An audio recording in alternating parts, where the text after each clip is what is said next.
কাঁচামাল সস্তা হলেও কমছে না প্রাণীখাদ্যের দাম, ফলে পশুপালন কমাতে বাধ্য হচ্ছেন অনেক খামারি। তাদের অভিযোগ, বাণিজ্যিক প্রতিষ্ঠানগুলো কারসাজি করে চড়া দামে আটকে রেখেছে প্রাণীখাদ্য। আর ফিডমিল মালিকদের দাবি, এ খাতে সরকারের নীতি সহায়তা না থাকা, ডলার ও ব্যাংক ঋণের সুদ হারও বেশি হয় ফিডের দাম কমানো যাচ্ছে না। এমন অবস্থায় দাম নিয়ন্ত্রণে প্রাণী আর মৎস্য অধিদপ্তরকে এগিয়ে আসার তাগিদ বিশ্লেষকদের। রঞ্জিবুল মিজানের রিপোর্ট। ওয়ালটন এখন দেশের সীমানা পেরিয়ে পৌঁছে গিয়েছে 50টিরও বেশি দেশে। ওয়ালটন, ঘরে ঘরে বিশ্বজুড়ে।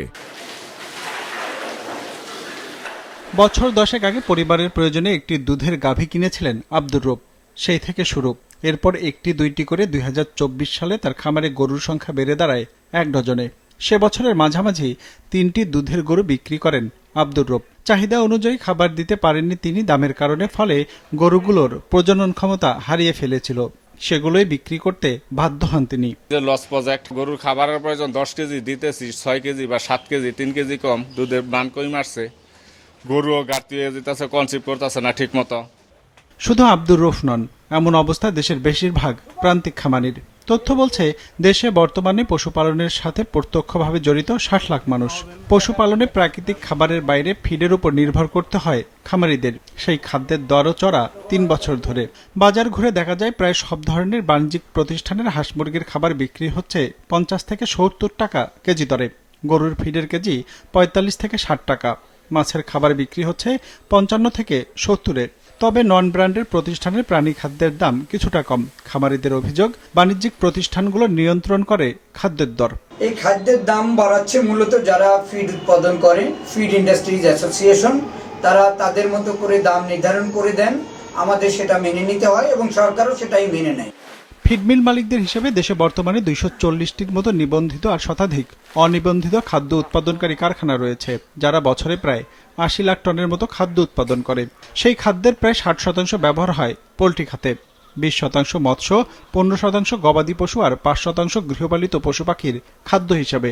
ফিডমিল মালিকরা বলছেন, চলতি অর্থ বছরের বাজেটে এ খাতের উদ্যোক্তাদের জন্য দেয়া হয়নি নীতি সহায়তা। এর সাথে ডলার ও ব্যাংক ঋণের সুদ হারও বেশি, ফলে ফিডের দাম কমাতে পারছেন না তারা। কাঁচামালের দাম বিশ্ববাজারে কমার ফলেও আমাদের টাকার 39% ডেপ্রিসিয়েশনের কারণে আমার এইখানে দাম বেড়েছে 39%। জ্বালানি, স্যালারি ইনক্রিজ, এগুলোর মধ্যে আমাদেরই তো কস্ট বেড়েছে 55%। তা আপনি যদি 5 বছর আগে যে জিনিসের দাম ছিল 100 টাকা, এখন বিশ্ববাজারে যদি 100 টাকা থাকে, কিন্তু আমার তো এখন কস্ট হচ্ছে 155 টাকা। তথ্য বলছে, পশুখাদ্য তৈরিতে 23 ধরনের উপাদান দরকার হয়, যার মধ্যে শুধুমাত্র ভুট্টা উৎপাদন হয় দেশে। হিসাব বলছে, গেল 4 বছরে ধারাবাহিকভাবে বাড়ছে ভুট্টার উৎপাদন। 2024-25 অর্থ বছরে দাঁড়িয়েছে প্রায় 74 লাখ টনে।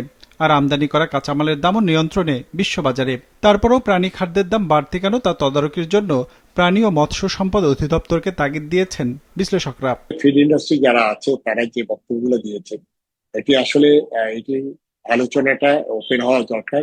আবার এদিকে আমাদের মৎস্য প্রাণী সম্পদ মন্ত্রণালয় এবং মৎস্য অধিদপ্তর সহ আমাদের সবাই মিলে যদি আমরা এটি আলোচনা করি এবং এখানে যদি ফিডের আমদানির ক্ষেত্রে প্রয়োজনে আমাদের জিরো ডিউটিতে এটি আমদানির একটা সুযোগ তৈরি করে দেওয়াটাই আমি সমীচীন বলে মনে করি।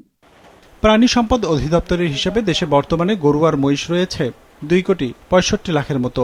এছাড়া ছাগল আর ভেড়াও রয়েছে 3,10 লাখের বেশি। রঞ্জিবুল মিজান, বিজনেস রিপোর্ট, মাছরাঙ্গা টেলিভিশন।